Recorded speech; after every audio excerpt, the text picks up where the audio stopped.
So a lovely viewer by the name of Violet emailed me asking, "Hey Tommy, so I have a bit of a problem. I had a New Year's resolution, but I have failed in accomplishing it like I wanted to. How can I get back on track?" Well, Violet, I'm very glad you asked, because I have a solution. A re-solution, if you will. Because I am resolving things. So for those of you who are into math, you know that there are only 4 calendar days left in the month of January. That's right, already we are almost done, the first month of 2015, and you know what that means? We're all failing! You see, at this point, according to researchers, about 36% of us have either failed at or abandoned our New Year's resolutions. And you know that that is true because I use the words according to researchers. So what does this mean? Does it mean it's time to give up? No!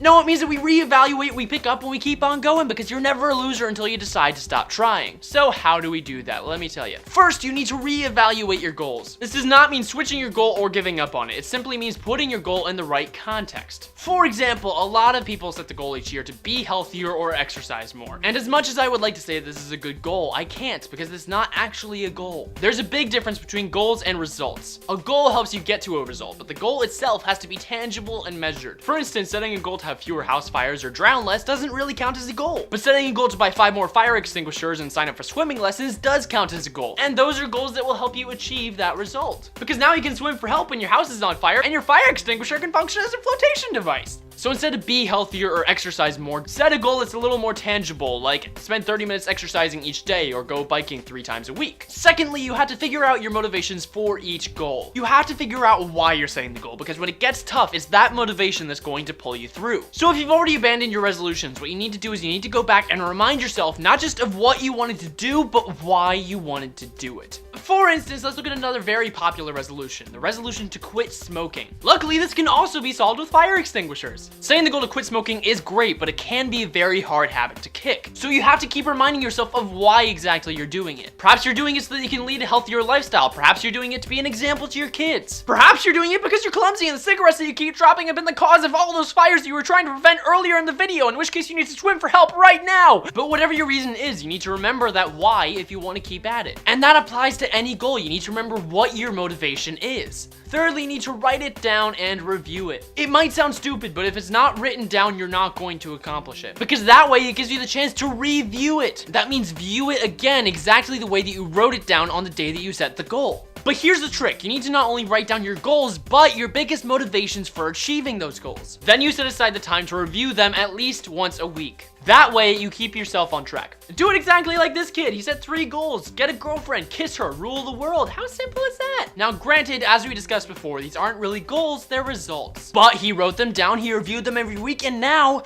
he looks like this.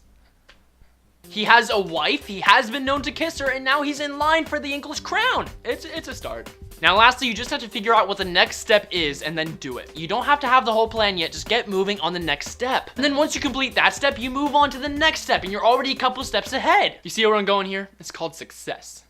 So on the note of New Year's resolutions, let me tell you guys a little story. Exactly 1 year and 1 week ago today, there was a strange yet oddly attractive young man who resolved to make weekly videos for exactly 1 year, just to try it. And at the end of the year, if he liked it, he would keep doing it. So yeah, 1 week ago was the 1 year anniversary of my YouTube channel. Wow! Yeah! That's really weird.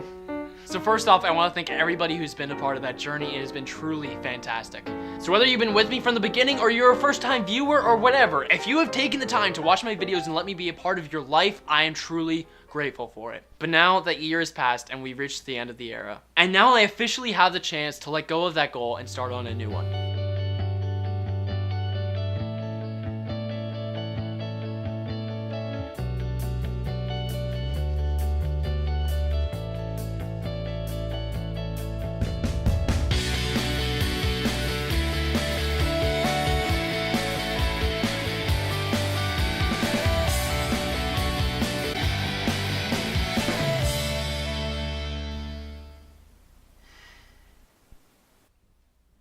Here we go again, guys.